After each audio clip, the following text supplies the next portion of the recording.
Bonjour à tous et bienvenue dans Pitch Startup de Lyon Décideur, le rendez-vous pour découvrir les jeunes pépites lyonnaises. Il fait beau, il fait chaud, comment sont passées des sorties en terrasse, qu'on soit en vacances ou en sortie du bureau. Mais quelle alternative pour celles et ceux qui veulent profiter d'un bon verre sans pour autant consommer de l'alcool? Aujourd'hui, je reçois Calix Payan, fondateur de Sober Spirits, une startup lyonnaise qui réinvente le marché des boissons en proposant de véritables spiritueux désalcoolisés tout en conservant leur saveur originale. Bonjour Calix, Bonjour Adrien. dites-nous c'est quoi Sober Spirits? Sober Spirits, on est les premiers spiritueux sans alcool élaborés à partir de vrais spiritueux. Pour faire simple, on va prendre de l'alcool, on va enlever l'éthanol, puis après on va le mettre en bouteille et c'est 0,0% d'alcool et zéro sucre pour faire des cocktails. Donc vous avez 6 produits phares, c'est bien ça? Donc rhum, gin, whisky, bourbon, amaretto, bitter et spritz, tous à 0,0% d'alcool et sans sucre. Ils sont plutôt pensés pour être bu pur en cocktail. Alors c'est vrai qu'on avait le choix au début de pouvoir se dire est-ce que la consommation finale est en pur ou en cocktail, et on a décidé d'inventer Sober Spirits pour la création de cocktails bluffants. Particularité, c'est que le potentiel se révèle en cocktail. C'est-à-dire que quand on a le produit, on n'a pas forcément la chauffe, le piquant de l'alcool. Et cela, par contre, quand on va le mélanger en cocktail, avec des ginger beer, avec d'autres jus de fruits, c'est là où vraiment on va avoir l'expérience cocktail à laquelle on s'attend d'un super cocktail sans alcool. Et si on parle un petit peu de la procédure, alors quelle est la spécificité? Parce que vous avez déposé un brevet, si je ne me trompe pas. Voilà, qu'est-ce que vous faites que les autres ne parviennent pas à reproduire justement? Pour le sans-alcool, il y a deux manières principales pour faire du sans-alcool. Première, on va partir d'une base d'eau et après on va soit distiller, soit ajouter des plants, des ingrédients à l'intérieur. Et à la fin, on va avoir une eau aromatisée, distillée avec les ingrédients. Ça, c'est une première technique. Mais nous, on ne voulait pas faire celle-ci parce qu'à chaque fois, c'était un peu flotteux, trop aqueux. Et ça manquait de texture, de structure, de complexité. Nous, on s'est dit, pour faire de vraies alternatives aux alcools, pourquoi on ne partirait pas directement des alcools? C'est pour ça qu'après 2 ans de R&D, après des centaines et des centaines de tests, on a développé cette marque-là, Sober Spirits, avec l'extraction d'alcool. Comment on fait? On va prendre le spiritueux, on crée le spiritueux. On va le mettre dans des grosses machines, donc ça se passe dans le sud de la France, à Grasse, qui est la capitale mondiale du parfum. Et là-bas, dans ces machines, on va mettre sous pression, haute pression, basse température, et en fait, on va séparer l'éthanol et le goût. L'éthanol derrière, on va le revaloriser, on va le revendre aux parfumeurs, comme ça ils vont refaire des parfums pour toutes les grandes marques. Et le goût, donc l'extraction d'alcool, qui est garantie zéro alcool et zéro sucre, on va le retravailler, le redistiller pour complexifier l'aromatique. Par exemple, pour le rhum, qui est un peu notre produit phare, on va redistiller avec des écorces de chêne français qu'on aura légèrement fait toaster avant, pour avoir des notes de la vanilline, du caramel, etc., contenues naturellement dans le bois. Et cela pour justement avoir une alternative type rhum vieux. Et après, on va l'utiliser dans les cocktails ou dans la pâtisserie. Il y a des centaines et des centaines d'usages différents. Et on met en bouteille et c'est parti. Et d'où vient l'idée du coup de Sober Spirits? Aujourd'hui, il y a une grosse problématique dans le sans-alcool, c'est que quand on ne veut pas boire d'alcool, ou qu'on ne peut pas, parce qu'on est une femme enceinte ou n'importe, il n'y a pas 36 solutions quand sonne l'heure de l'apéro. On a soit des sodas chimiques, soit des jus de fruits trop sucrés, soit des eaux pétillantes avec une petite rondelle de citron, mais c'est pas très fun. Et ça pouvait pas durer comme ça. Moi, j'avais vraiment envie de casser les codes, de réinventer un peu ce milieu et ce monde du sans-alcool. Et je me suis dit, bah tiens, j'ai goûté tout ce qui existait sur la planète, globalement, à l'époque, et je ne trouvais pas, à mon goût, les choses. Pas assez de texture, pas assez de longueur en bouche, etc. Et je me suis dit, bon, moi qui aime l'innovation, moi qui aime la gastronomie, la technique et les procédés, je vais mettre ma pierre à l'édifice et pouvoir créer des alternatives et essayer de créer les meilleures alternatives possibles pour avoir des expériences sans alcool, et que pour toutes ces personnes, les millions et millions de personnes qui aujourd'hui ne veulent pas ou ne peuvent pas boire, est vraiment quelque chose pour trinquer vraiment et partager pleinement à l'apéro avec les amis. Mhm. Et quels ont été les obstacles, les difficultés rencontrées au début de l'aventure? Tout au début, déjà, c'est trouver les personnes avec qui produire. Et c'est vrai que c'était très difficile parce que quand j'ai commencé, nous on s'est lancé en 2022. Mais avant, il y a eu 2 ans de phase de R&D. Ça a été très complexe. Et en fait, je me voyais recevoir que des refus par les distilleries parce qu'ils n'étaient pas encore prêts. Le sans-alcool, c'était trop jeune pour eux. Si on buvait de l'alcool, si on ne buvait pas d'alcool, eh ben, il valait mieux boire de l'eau ou un jus, etc. Ils ne comprenaient pas encore cette nouvelle ère qui arrivait. Et donc, après une cinquantaine de refus, il y a une distillerie qui m'a dit oui. Et c'est avec elle que j'ai pu commencer, donc qui est une distillerie lyonnaise, où j'ai pu commencer à faire les tests et avancer pendant 2 ans avant le lancement. Et en plus des autres contraintes, c'est comme il a fallu tout inventer. Parce que rien n'existait sur ce marché-là. Et on a été les premiers à inventer des techniques de vieillissement sans alcool, etc. etc.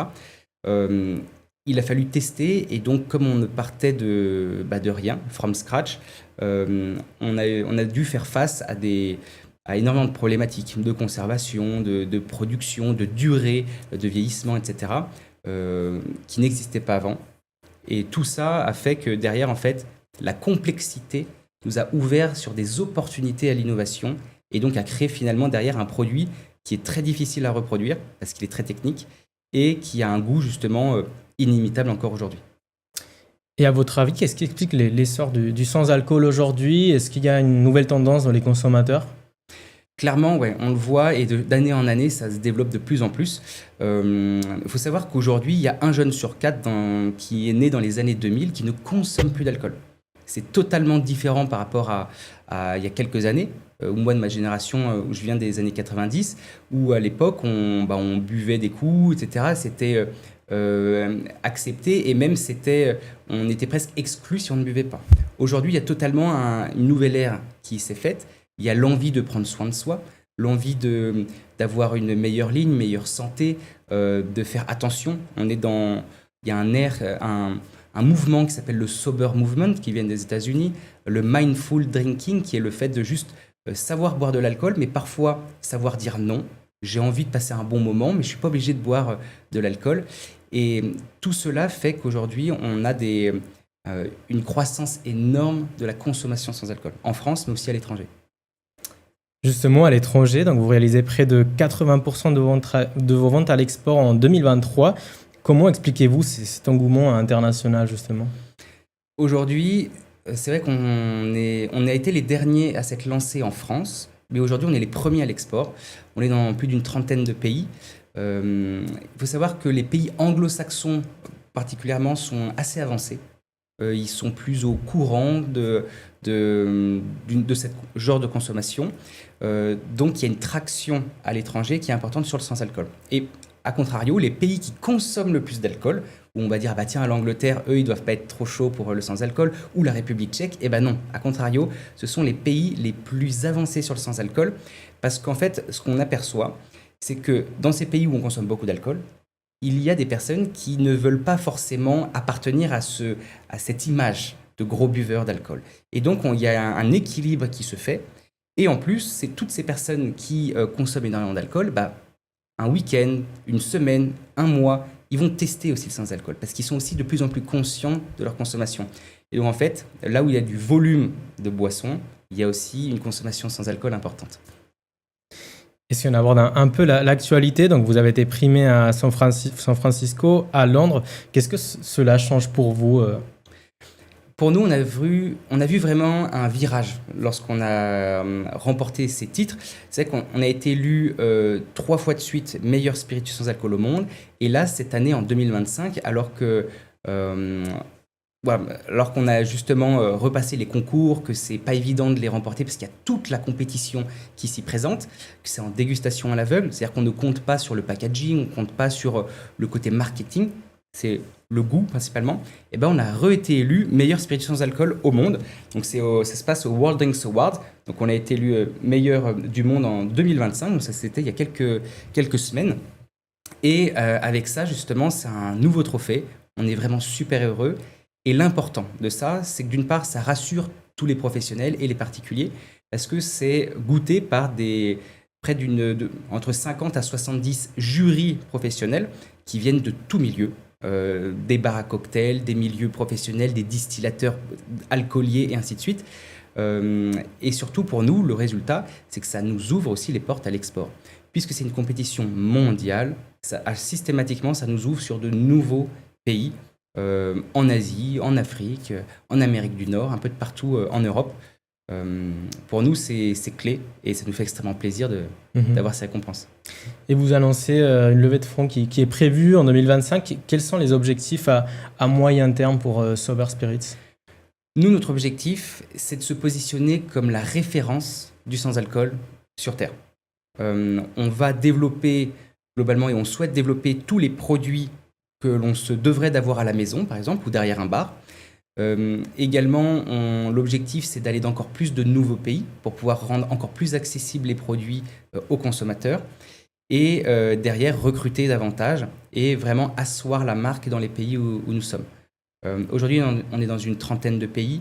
On espère être dans une quarantaine de pays le plus rapidement possible et derrière recruter localement dans les pays pour justement créer l'engouement, l'effervescence, créer des sober parties, créer des événements en tout cas pour fédérer autour d'une seule mission qui est la possibilité de pouvoir partager un bon verre qui a le même look, le même goût, la même expérience mais sans alcool.